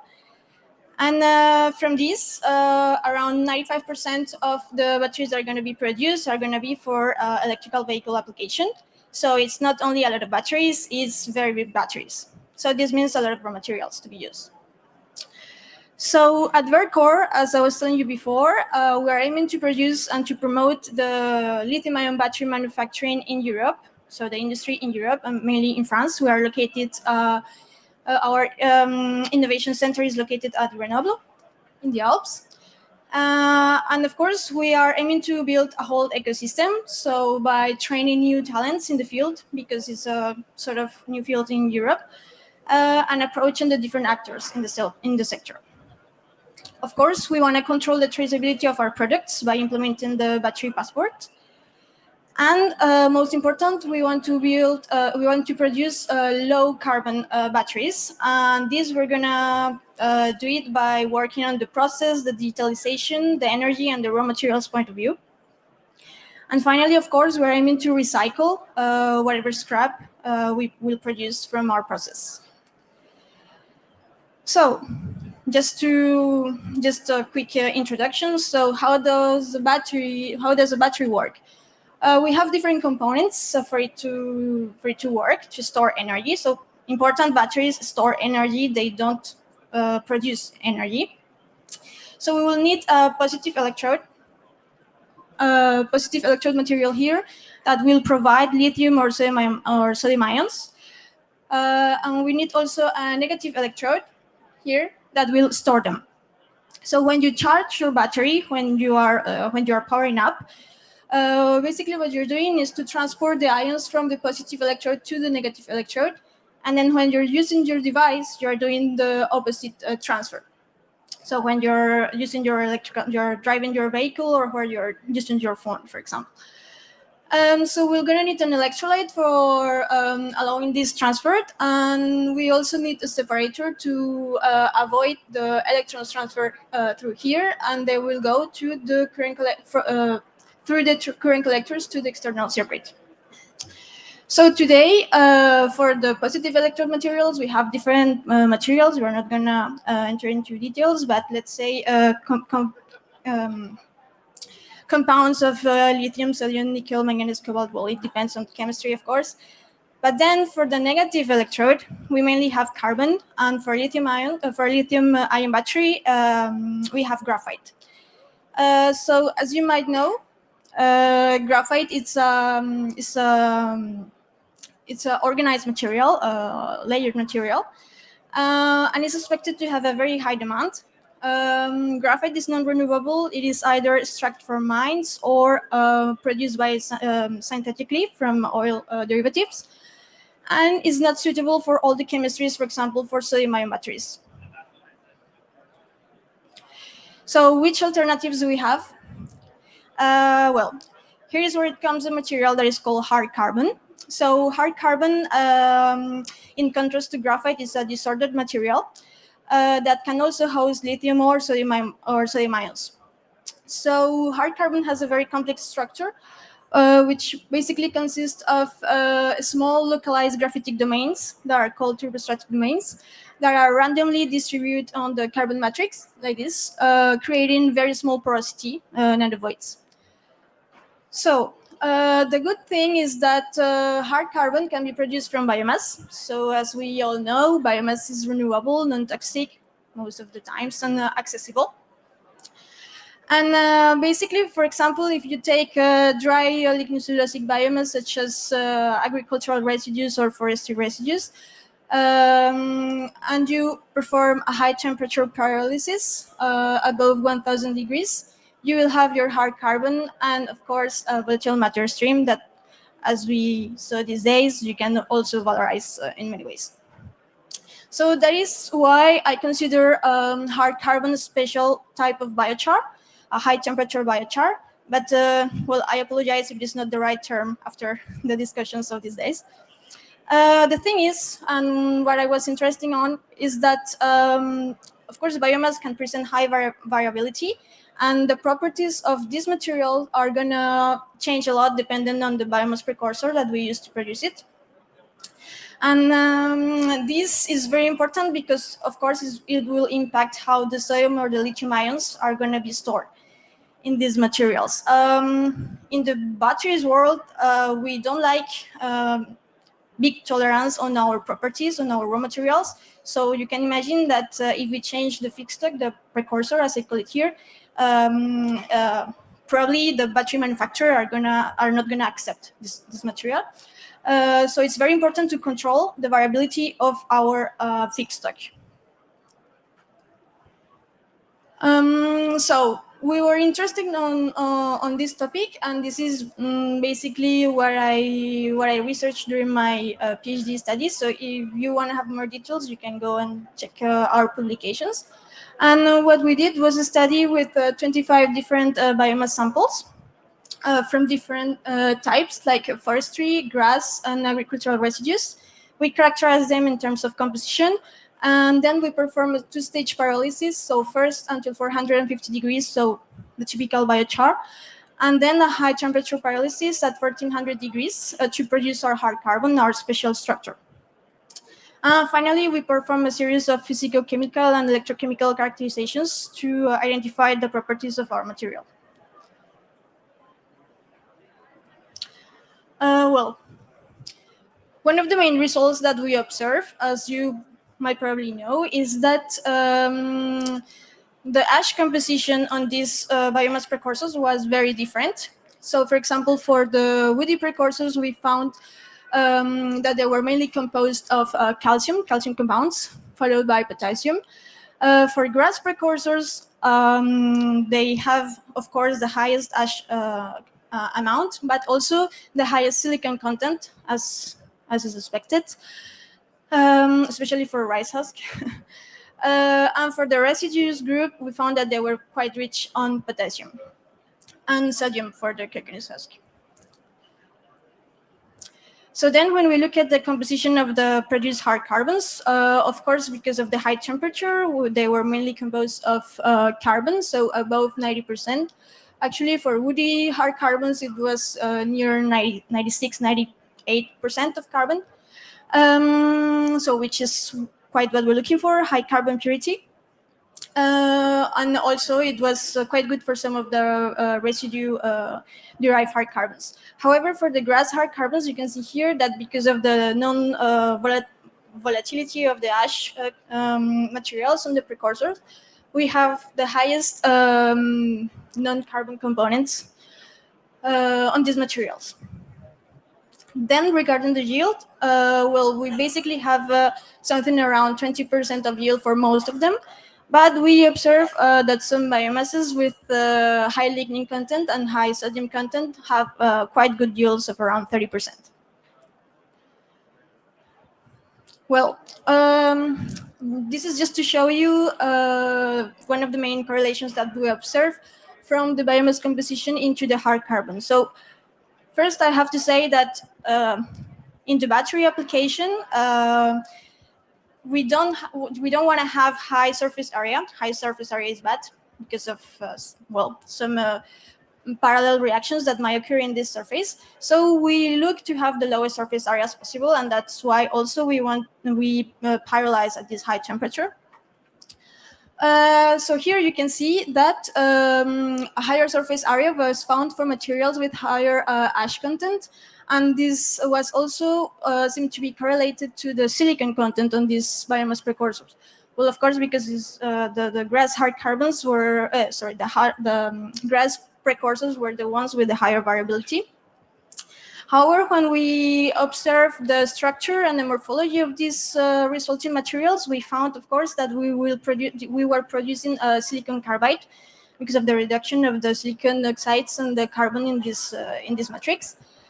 And these silicon carbide whiskers were also contributing to this high surface area. So for us, high is more than 20 square meters per gram. So you can see the magnitude of this. Also, we observed that this silicon carbide production was promoting also the formation of graphitic domains. So these domains that you see here is not the typical structure of hard carbon as I showed you before. These are really large graphitic domains, which for some applications such as sodium-ion batteries is not good because sodium cannot insert on graphite. And we observed that this was correlated to the silicon and calcium catalytic effect from the biomass.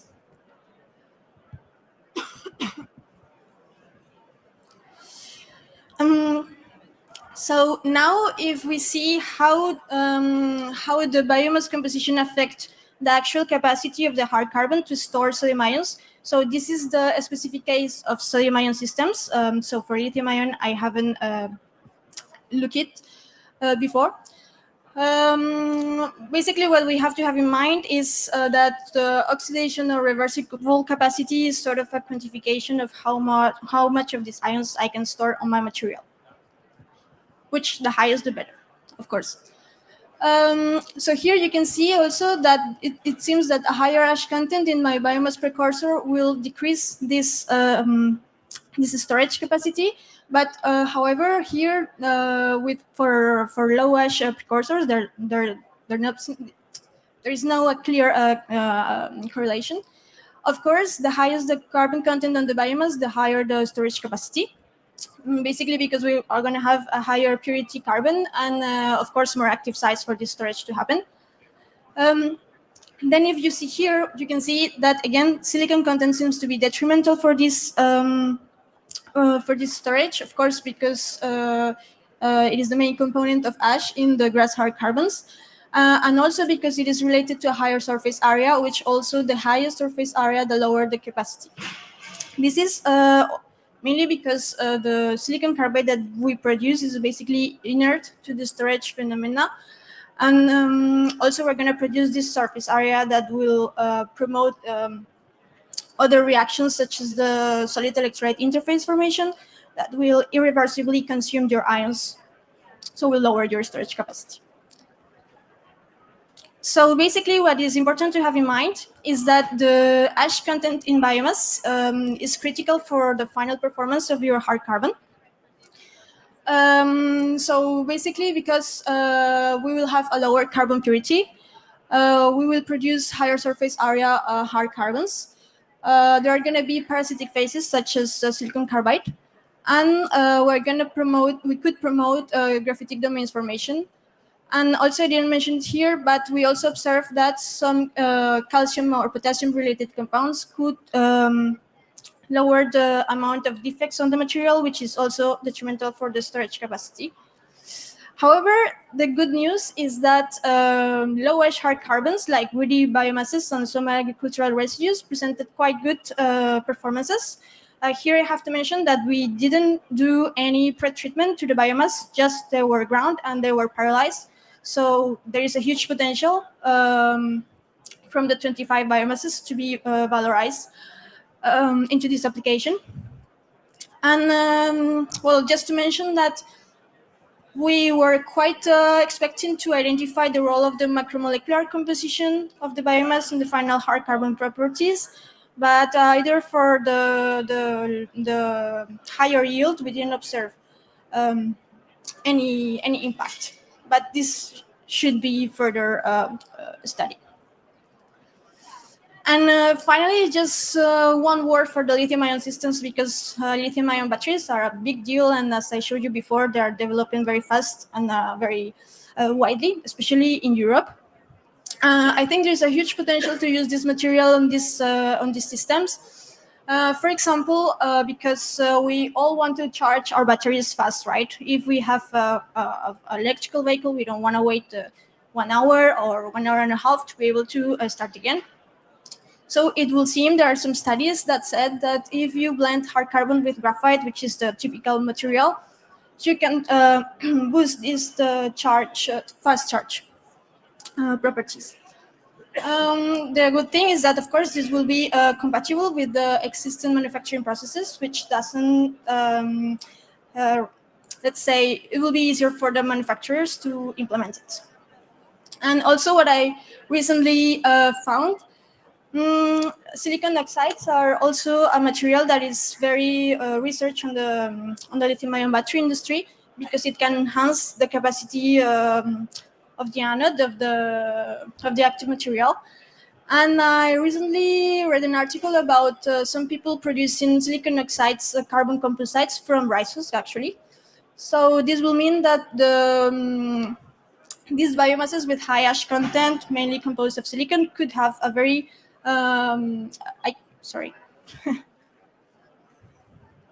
well, those were the biomass precursors.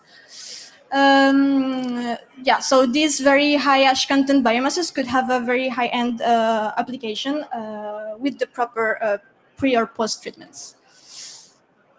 So yeah, that was it, and just wanted to acknowledge the people found in my research.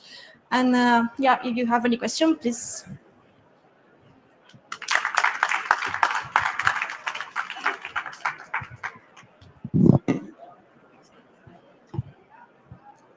Carolina, thank you very much. I think the audience, stand away from the speaker. I think it's clear we have a two-stage process. So we're not talking about biochar. So we're not talking about biochar. We're talking about hard carbon with a two-stage pyrolysis process. So the question of nomenclature is clear from the beginning. So that's good for everybody. Questions then? Do we have some questions, please, on this interesting topic? It's possibly quite new for a lot of people.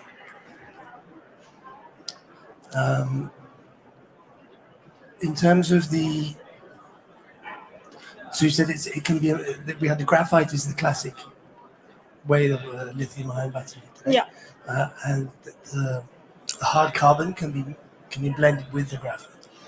Could be, yeah. Could be. And what would be the percentage possibilities? It depends on, what would be well, honestly, it will depend on how will you design your battery and which type of performance you want to get from it. So it can vary from, I don't know, very few, like 5% to more than 50%, but it really depends. But well, I'm speaking from the battery's point of view. It will be difficult to replace 100% of graphite from hardware. Okay, but 50% is already a big step. Could be. Right. Yeah. Okay. Okay. It's not a very developed idea right now. And where are you in the process from idea to commercialization? Can you give us an idea? Are there any discussions underway to introduce this into production somewhere? I cannot answer that question. Confidentiality. But what I can say is that not many people is producing this material from biomass, at least to my knowledge. So that could be a potential there. Let's hope so. So I've asked a couple of questions. Maybe there is a question or two from the audience. I'm speaking softly because I'm preserving my. At least I can say hello when I get home. Okay, well, thank you, Carolina. Thank you very much indeed. They're very, very interesting. Another new possibility. So our next speaker, our next speaker, Francesco Nobili, is joining us remotely. So is he with us? Are we a bit early for him? Yeah, I'm here. He's from UNICAM in Italy. Yep. So he's still in research center. Ah, Francesco, welcome. Hello. Good to see you. Bye. Hello, I'm here. So, okay, I guess I can start now. Okay, you see the presentation, so I guess I can start. Okay, so good afternoon to everyone. So in this presentation, I will talk about similar topics than the previous speaker. Maybe, let's say, more from a basic approach. And so I will introduce some of the possible application of biochar in the energy storage devices. So not limiting just to batteries, but let's say saying to different kind of batteries and supercapacitors. So a short introduction, even if I guess that the previous speaker has already introduced the topic, the matter. So the lithium-ion battery, for sure, is a disruptive technology. It has revolutionized the market of consumer electronics, portable electronics. Now it's boosting the transition to zero-emission vehicles. It's playing a fundamental role for an efficient utilization of renewable energy sources. So let's say that everybody knows that for these reasons, in 2019, the inventors of the lithium-ion battery have been awarded with the Nobel Prize because this had a huge impact on society. I guess that more or less we already know which is the common mechanism by which different kind of lithium-ion batteries with different chemistry can work. So they work with the reversible exchange of the lithium ion between the anode and the cathode during the charge and discharge processes. And together with this, there is a flow of electrons which can be used on an external circuit and generate electrical energy. Now, the main components are copper and aluminum as current collectors, common two insertion materials at anode and cathode, and particularly at the anode we have graphite. On the cathode, there is lithium cobalt oxide and or its derivatives when cobalt is substituted by several mixtures of different transition metals, and we have electrolytes based on lithium salt dissolved in inorganic carbonates. So the order graphitic structure at the anode allows stable capacity, allows very high performance. However, for sure, there are concerns about the sustainability of the technology when we introduce a wide utilization. So the battery market is expected to explode in the next 15, 20 years, but also batteries for stationary storage or grid stabilization. Gigafactories are being built and are already starting production all over Europe. So that means that we need huge amount of materials. And we have a big pressure on raw materials, especially lithium, cobalt, copper. Not all of them are easily available. Even when available, we need to consider the rate at which the refining process can be sustained. And so we have to think at least about some strategy to overcome these issues. One of them is developing higher performing materials. So we need less raw materials to have same performance and same amount of energy stored.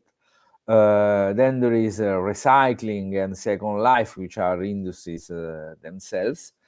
And then we can consider also a partial substitution of the lithium-ion technology, maybe with less performing technologies as sodium-ion batteries or supercapacitors, maybe with different range of applications. These may be technologies with lower performances, but for some applications which are less demanding in terms of performance, they can represent a good substitute to enhance sustainability of the technology.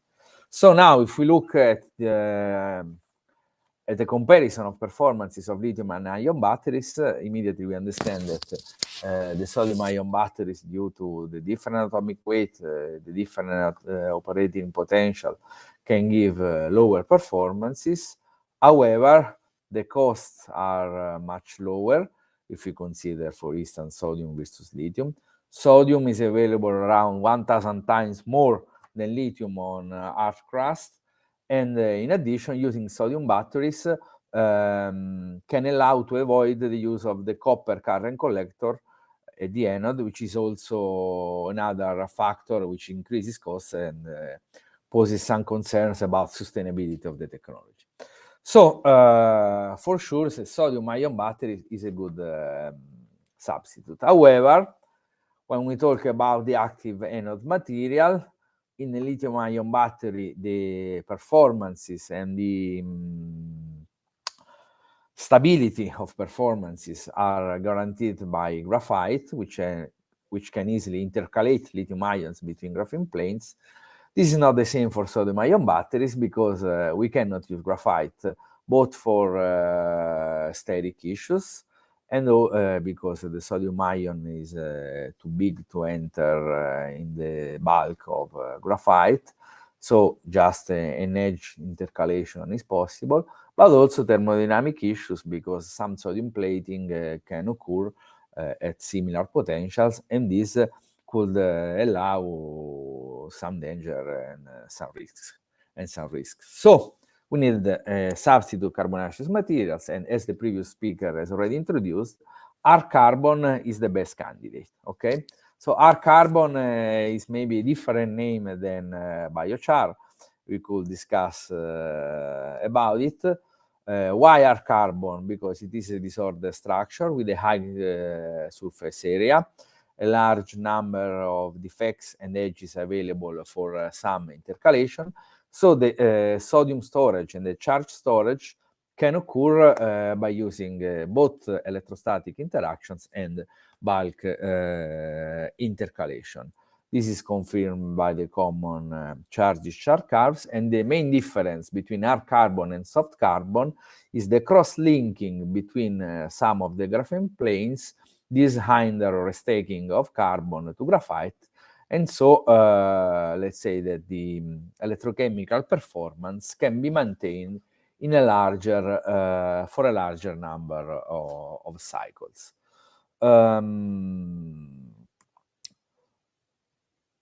How can be R-carbon and biochar formed? Everybody knows it. We work by pyrolysis, but in the case of the biochar, needed for the battery industry, good performances are obtained when the pyrolysis is at intermediate temperatures, let's say around 1000 centigrades. This leads to formation of an open pore structure. This leads to formation of cross-linking between sp3 hybridized carbons, which mainly come from sugar functionalities. And so this will lead to an optimal material. As the previous speaker was talking, we need to, was talking about, we need to take care also of impurities, for instance, of minerals, and which can act as templates, but also in some cases need to be washed because they can interfere with the charge storage mechanism. So the composition of the starting biomass is fundamental.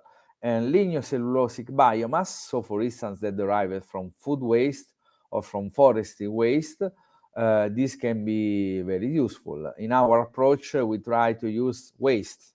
Not to use dedicated farming for growing biomass, but using waste biomass. This in the aspect of sustainability.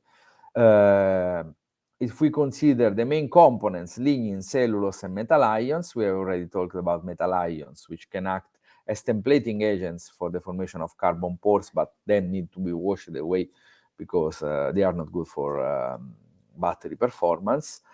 We can extract cellulose, which can be used for further processing, but the main component for formation of a good hard carbon, of a good biochar for battery application is lignin, because lignin allows formation of pores and so allows a high electrochemical performance. So in our case, we have developed a quite easy synthetic strategy, which is quite common. So drying, then acidic activation and washing. This allows breaking of biopolymer structure and washing away minerals, as for instance potassium and other ions, and then a pyrolysis at intermediate temperatures for around 6 hours. This yield a final carbon content which is around 20% of the starting biomass.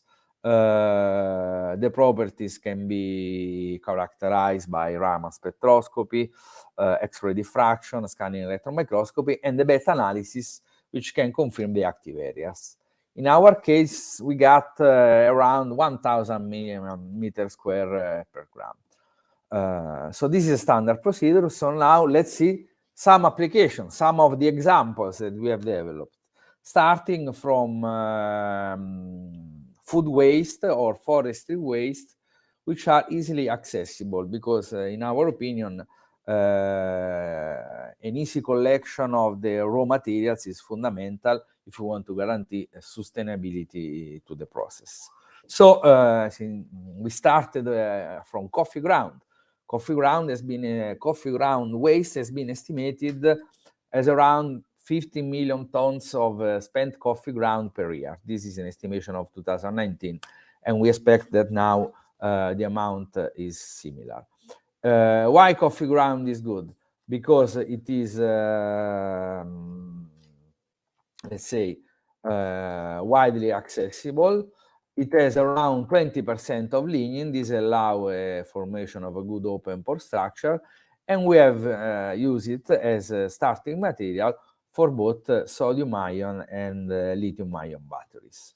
So if we want to check if it works, because for sure the synthesis is good, but we need to check the electrochemical performance, we got a good electrochemical behavior both for sodium and for lithium-ion batteries. Even for sure our main application is for sodium batteries, but also we can consider it's possible using lithium-ion batteries.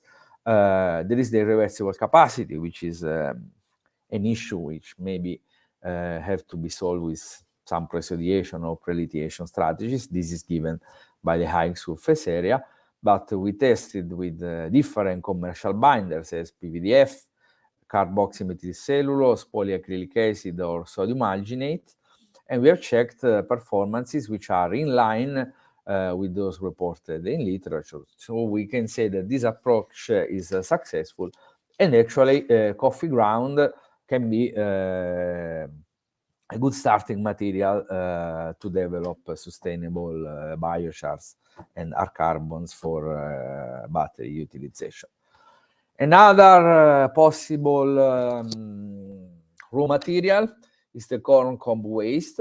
By using the same methodology, we have developed a carbon which can be used itself for active material in sodium-ion battery anodes with capacities which are quite high, and let's say they are maintained even when the cycling rate is increased.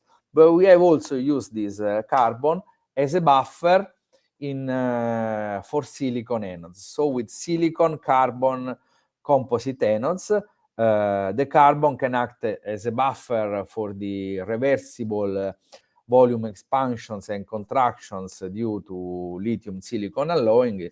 If they are not correctly buffered, they can lead to electrode breaking. And in our case, the approach has been demonstrated as very successful. In fact, we have capacities for this lithium for this silicon carbon composite, which is around 600 milliampere hour per gram at 1 ampere per gram, but even at 4 ampere per gram, around 450, 500 milliampere per gram capacity can be maintained.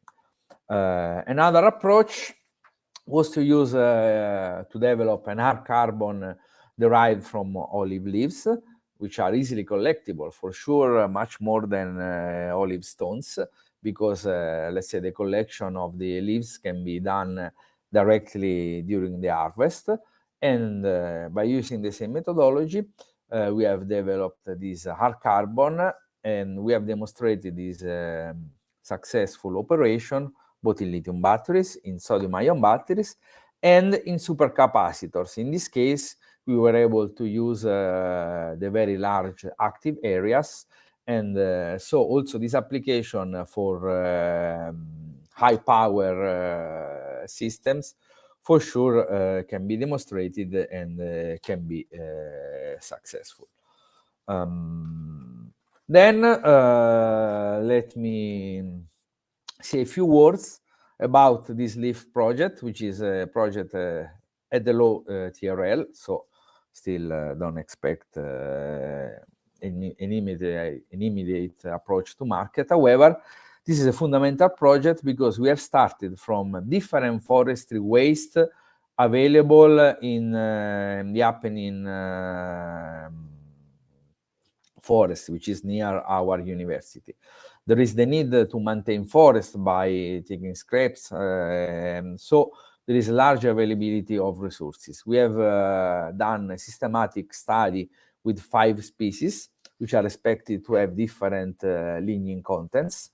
And we have used the forestry waste both as raw material for the carbon synthesis and also for the extraction of cellulose and lignin as valuable components, which can be used in the battery industry itself, for instance, for the preparation of electrodes as a binder, and also, for instance, as starting materials in bio-derived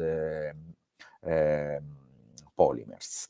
However, if we consider the battery application, the final outcome of our study was to develop an electrode both for lithium and for sodium-ion batteries, which was entirely based, as regard the active slurry, on carbon obtained from waste and binder lignin, either lignin or cellulose, still extracted from the forest, from the forestry waste. So let's say an anode entirely based on waste biomass. So different extraction methods have been developed now.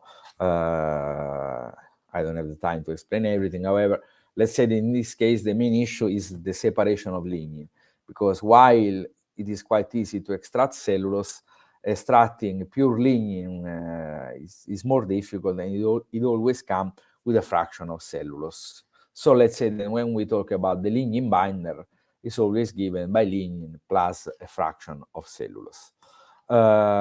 In this slide, the results are summarized, and here we can see the two extremes in the lignin content. So the oak and the willow, oak with highest lignin content and willow with the lowest lignin content, we are still around between 15 and 25% of lignin in the two species. And the carbon derived from this species have been coupled with different binders, which were a commercial carboxymethylcellulose, a carboxymethylcellulose prepared by using the cellulose extracted by the same source, and lignin extracted by our forestry waste.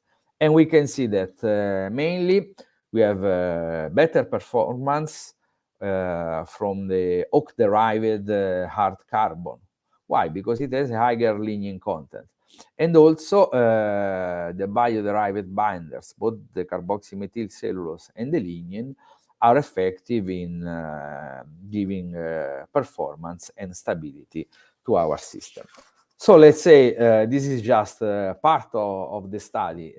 As the previous speaker also has introduced, there is a huge amount of raw materials which can be investigated. In our case, we have focused on food waste and forestry waste.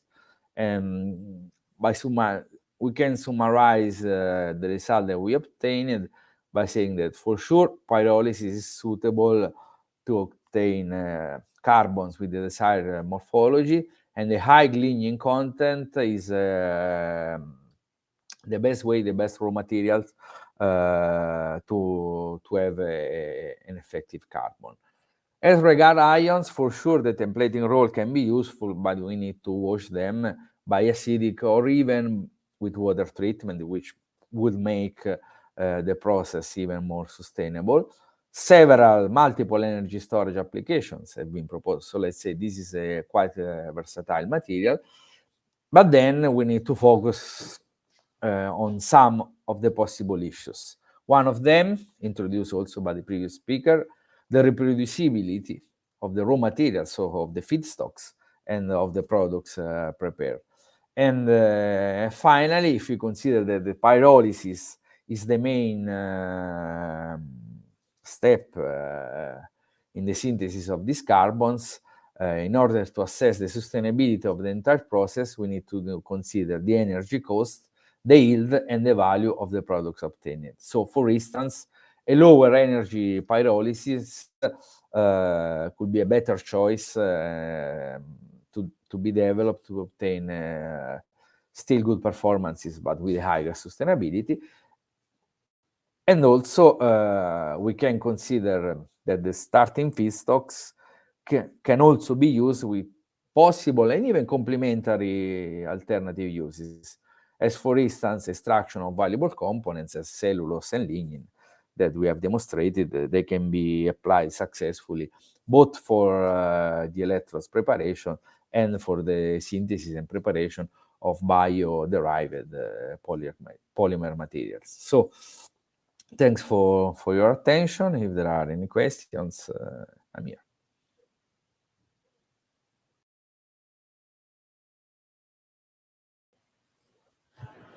Thank you very much, Francesco.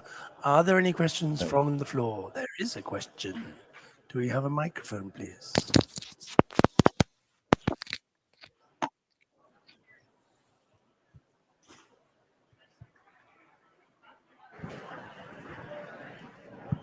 Hello.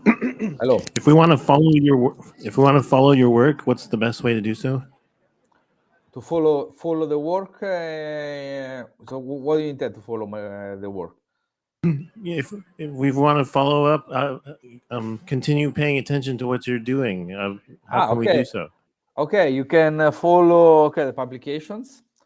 Some of them are cited throughout the presentation, but you can just use Google or Scopus to find our works.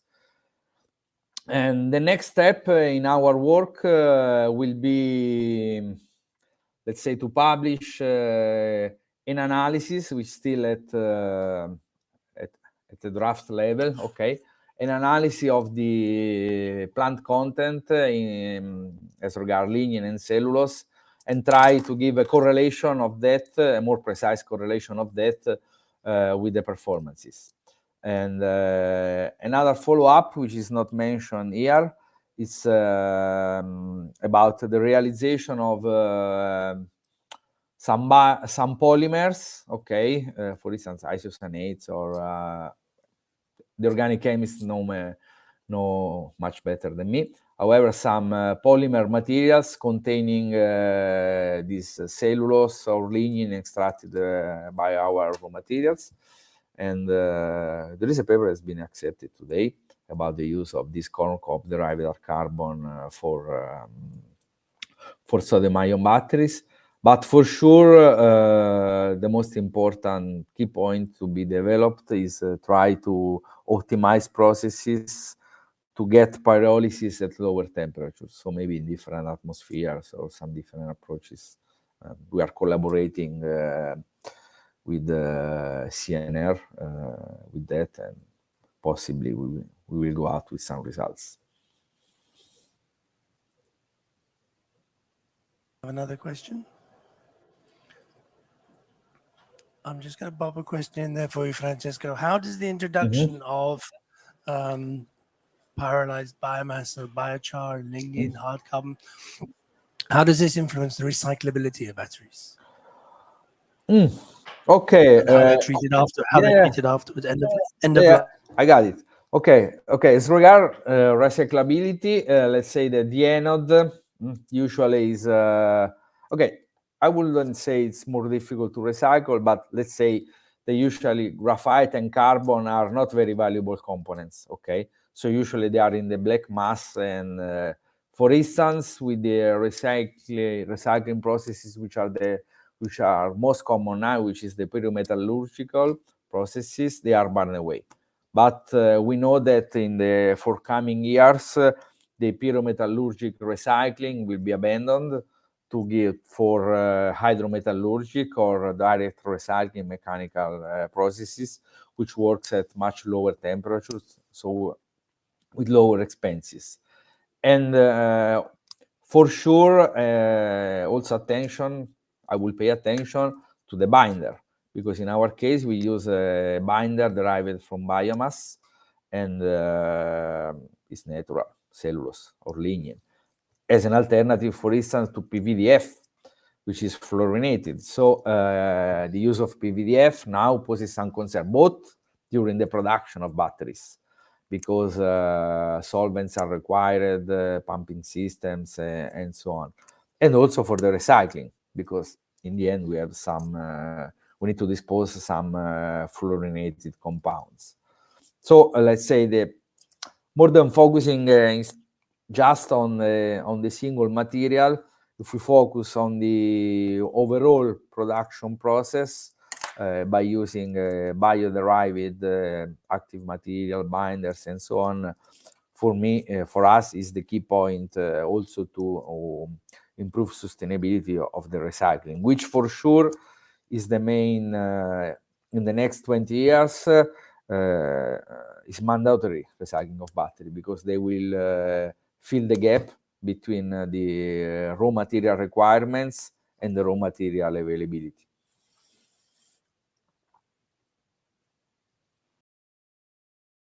Okay, thank you. Thank you very much. Thank you.